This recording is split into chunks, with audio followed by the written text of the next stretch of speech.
So guys welcome back to the another video. So ఈరోజు వీడియోలో వచ్చేసి అద్దరికి 450 ఎక్సెస్ సెంటర్ స్టాండ్ ఫిక్స్ చేయడం ఎట్లా అనేది మీకు వీడియోలో అయితే కనపడుతుంది. సో ఖచ్చితంగా చాలామంది అనుకుని ఉంటారు సెంటర్ స్టాండ్ దొరుకుతుందో లేదో అనేది. సో నేనైతే అమెజాన్లో బుక్ చేశాను. నాకు వచ్చేసి 2000 రూపీస్ అయితే పడింది ఫ్రెండ్స్.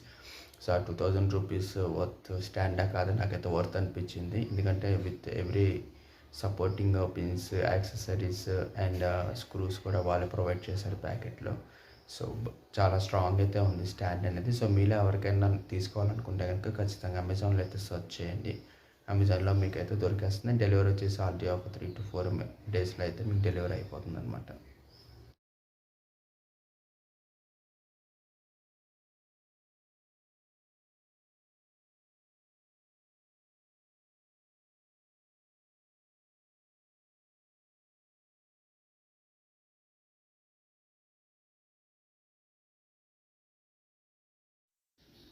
సో బండి అంతా కింద పడుకోబెట్టిన తర్వాత మనకి సైడ్ క్లాంప్స్ అయితే ఓపెన్ చేయాలి కదా, సైడ్ డోమ్ అయితే ఓపెన్ చేశారు. సో మీకు అక్కడ కనపడుతుంది కదా, అది వచ్చేసి బ్యాటరీ అనమాట.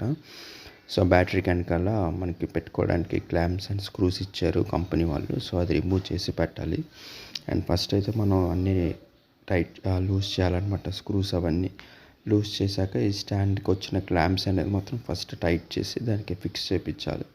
సో ఫస్ట్ టైం అనుకున్నాము డైరెక్ట్గా ఫిక్స్ అయిపోతుంది అనుకున్నాం. బట్ తర్వాత ఏంటంటే యూట్యూబ్ వీడియో చూసాక ఒక ఐడియా అనేది వచ్చింది మాకు. సో ఐడియా వచ్చింది, దాని మీద అన్నీ రిమూవ్ చేయడం స్టార్ట్ చేసాం అనమాట. సో అరౌండ్ ఒక 20-25 మినిట్స్లో అయితే అయిపోయింది. సో రిమూవ్ చేశాక ఆ స్క్రూస్ అన్ని పక్కకు పెట్టుకున్నాక స్టాండ్కి వచ్చిన క్లాంప్స్ అండ్ స్క్రూస్ కూడా ఒక్కొక్కటి ఫిక్స్ చేయడం జరుగుతుంది అనమాట. సో అక్కడ చూస్తున్నారు కదా, తను రెంచ్ దాంతో లూజ్ చేశాక ఆ సైడ్కి పెడుతున్నాడు అనమాట మొత్తం. సో చాలా పెద్ద పని అయితే అయింది. ఎందుకంటే బండిని ఎలక్ట్రిక్ బండి కదా, ఇది పడుకోబెట్టడం అంత విషయం మామూలు విషయం కాదు. సో జాగ్రత్తగా రిమూవ్ చేసి పెట్టిన తర్వాత టైట్ చేయడం కూడా బాగా వచ్చిందనమాట మొత్తం.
సో చూస్తున్నారు కదా. సో ఇప్పుడు వచ్చేసి మొత్తం అంతా డోమ్స్ ఇప్పేసి క్లాంప్స్ టైట్ చేసి లెఫ్ట్ అండ్ రైట్. ఇప్పుడు వచ్చేసి స్టాండ్ అయితే ఫిక్స్ చేస్తున్నాం అనమాట. సో స్టాండ్ కూడా కరెక్ట్గా రావాలి కాబట్టి ఆ స్టాండ్ని అటు ఇటు బ్యాలెన్స్ చేశాక ఈ నాబ్ని ఆ నాబ్ని ఫిక్స్ చేసి ఈ సపోర్టింగ్ స్క్రూ అయితే ఏదైతే ఉందో అందులో పుష్ చేయాలన్నమాట మనం. సో అదైతే అతను చేస్తున్నాడు అక్కడ. సో ఇటు సైడ్ ఫిక్స్ చేసేసి స్క్రూస్ అండ్ రంచ్ పెట్టేసేయాలి. పెట్టేస్తే ఇంకా టైట్ అయిపోతుంది. సేమ్ అటువైపు కూడా సేమ్ అలాగే చేసి స్ప్రింగ్ అటాచ్ చేసేస్తే సింపుల్. వర్క్ అయితే సింపుల్, బట్ తెలియనప్పుడు కొద్దిగా టైం పడుతుంది. సో ఇప్పుడు తెలిసింది కాబట్టి ఏ అతరికైనా సెంటర్ స్టాండ్ ఫిక్స్ చేసేటప్పుడు ఈజీ అయిపోతుంది అనమాట. సో అట్లాగా ఫిక్స్ చేసాక అతను పెట్టి ఆ పిన్స్ అయితే ఇన్సర్ట్ చేశాడు. సో మనకి ప్యాకింగ్లోనే స్క్రూస్, పిన్స్, క్లాంప్స్ అన్నీ వచ్చేసాయి మొత్తం. సో క్లాంప్స్ పెట్టాక 2000 రూపీస్ పడింది కాబట్టి మనకి ఆ ఎక్విప్మెంట్ అయితే యాక్సెసరీస్ అయితే ఇస్తాడు మనకి. సో అట్లాగైతే జరిగింది ఫ్రెండ్స్ ఇందులో. సో పెట్టేసిన తర్వాత ఆ పిన్ ఉంటుంది కదా, స్టాండ్కి సపోర్టింగ్ పిన్ ఉంటుంది కదా పెట్టాడు. సేమ్ అట్లాగే అదర్ సైడ్ కూడా తను చేస్తున్నాడు అనమాట మొత్తం. సో సేమ్ నాబ్ అయితే పెట్టేశాడు.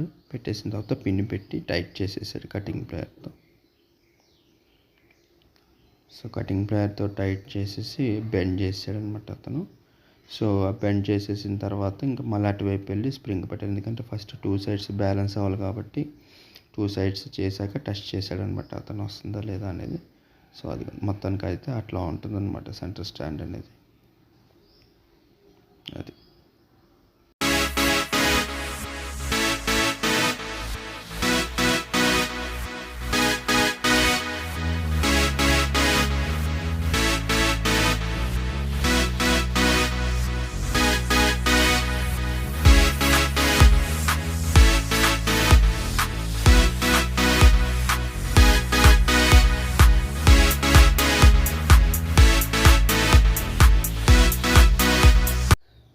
సో గైస్ వీడియో అయితే చూశారు కదా. సో ఖచ్చితంగా మీకు నచ్చిందని అనుకుంటున్నాను. నచ్చినట్టయితే లైక్, షేర్ అండ్ సబ్స్క్రైబ్ అయితే చేయండి. Thank you.